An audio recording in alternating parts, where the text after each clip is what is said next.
Boa tarde. Estamos iniciando mais um programa Voto a Voto desta terça-feira, 30 de outubro.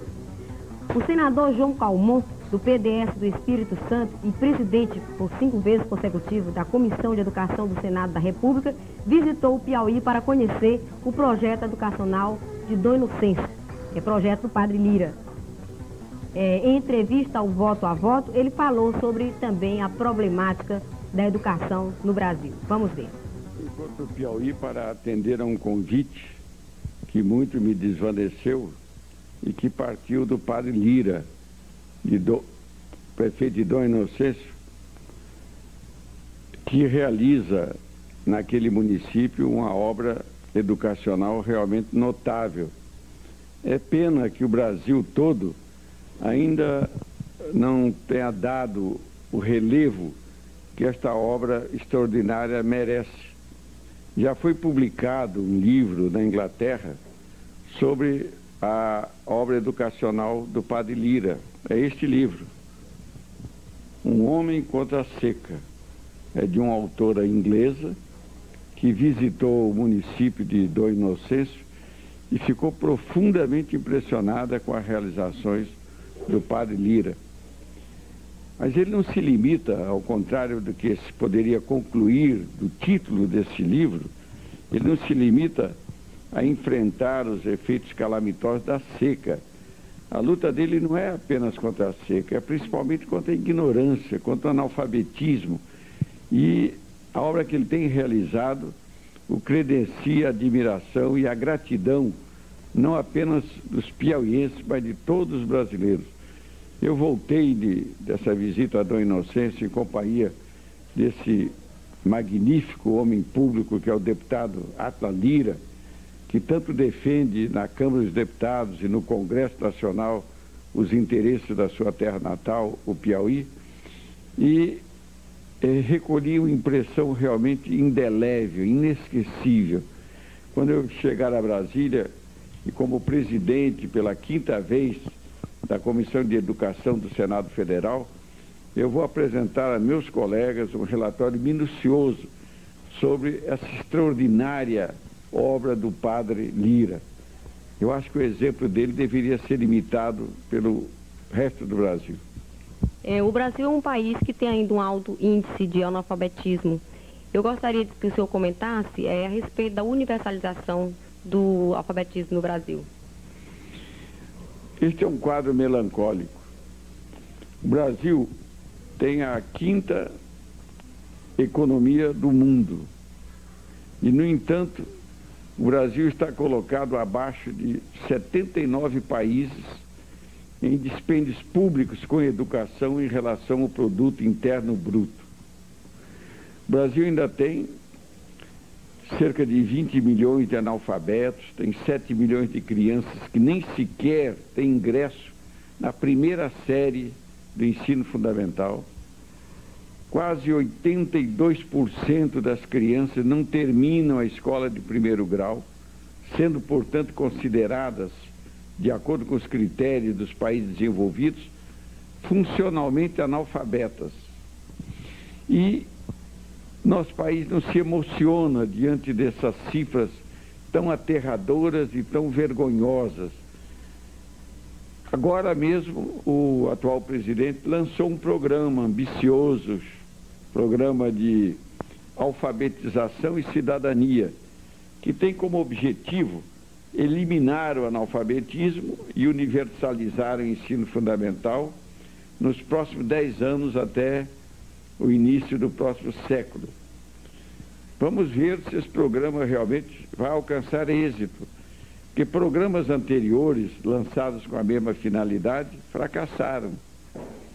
E fracassaram várias iniciativas numa tentativa de erradicar o analfabetismo com esses cursos de curta duração, como foi o caso do Mobral.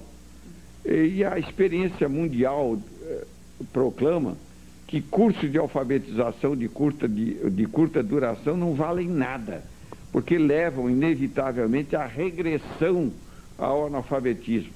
O que resolve mesmo é um esforço para a universalização do ensino fundamental, com a duração de 8 anos.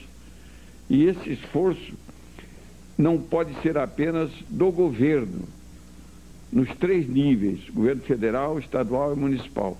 É necessário que haja uma mobilização de toda a opinião pública, de toda a comunidade nacional, num esforço ecumênico, sem levar em consideração crenças religiosas nem partidos políticos. Infelizmente, as dificuldades continuam a existir. Hoje, há na nova Constituição, a Constituição Cidadã, a que se refere Ulisses Guimarães, um artigo, que é o artigo 60 das disposições transitórias, que determina que nos próximos 10 anos deve ser feito um esforço pelo poder público, com a colaboração dos setores organizados da sociedade, para a eliminação do analfabetismo e universalização do ensino fundamental, utilizando 50% dos recursos do artigo 212 da atual Constituição, que é a nova versão da emenda Calmon, de minha autoria, que recebeu a nova redação na nova Carta Magna, por iniciativa minha, porque eu fui o relator da Subcomissão de Educação e Cultura, a que pertenceu também este notável parlamentar piauiense, que é o deputado Atla Lira. Resta saber se nós vamos ganhar essa nova batalha.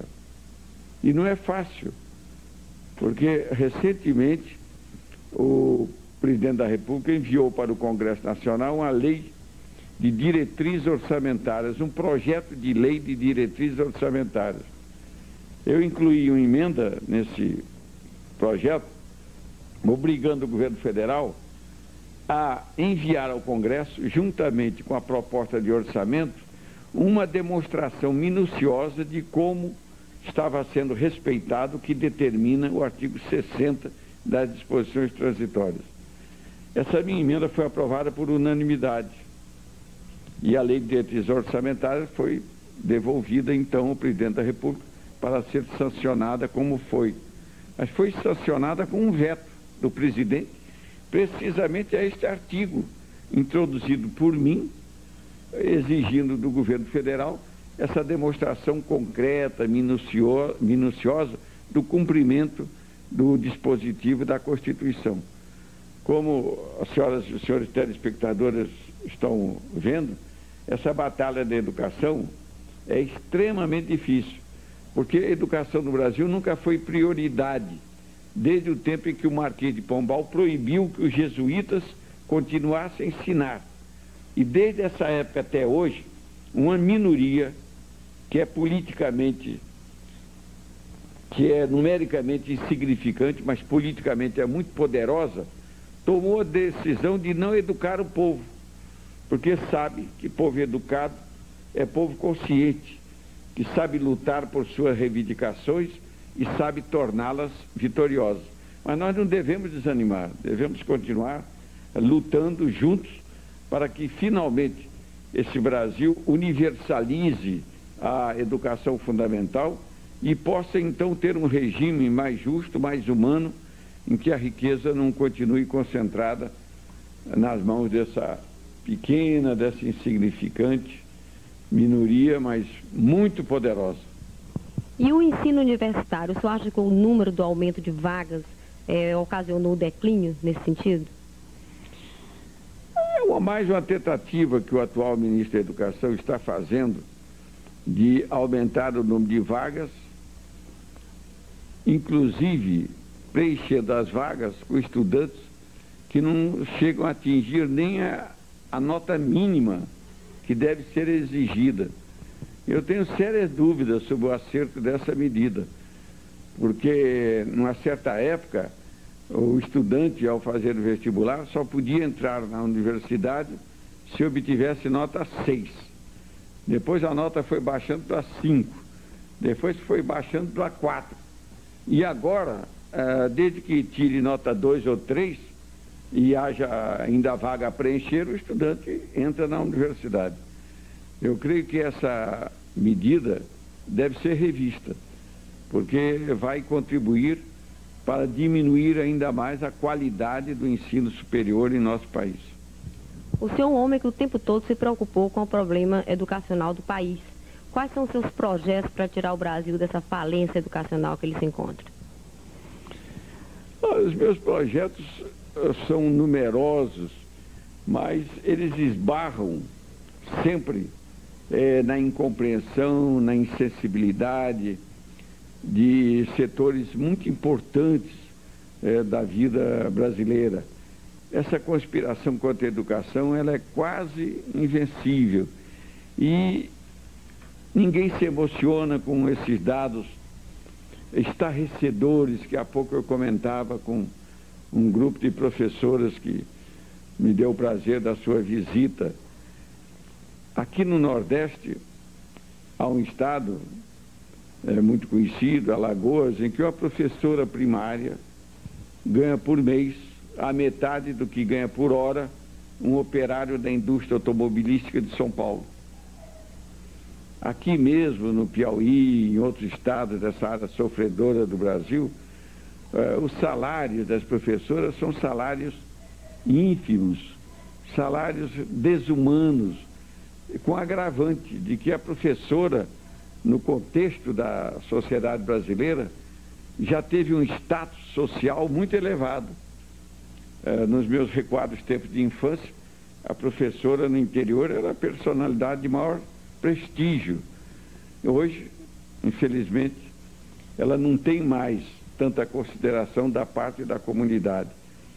Esse esforço nacional precisa ser realizado e só poderá ser realizado se o povo se conscientizar, mas para isso ele precisa ser suficientemente educado, que deve eleger para as câmaras municipais, para as assembleias legislativas, para a Câmara dos Deputados e para o Senado, parlamentares comprometidos com a causa da educação, com a valorização do magistério, com a melhor remuneração das professoras que hoje já se transformaram em proletárias da educação, tal a queda do poder aquisitivo dos seus ínfimos salários. Vamos para um bloco de comerciais e voltaremos já já.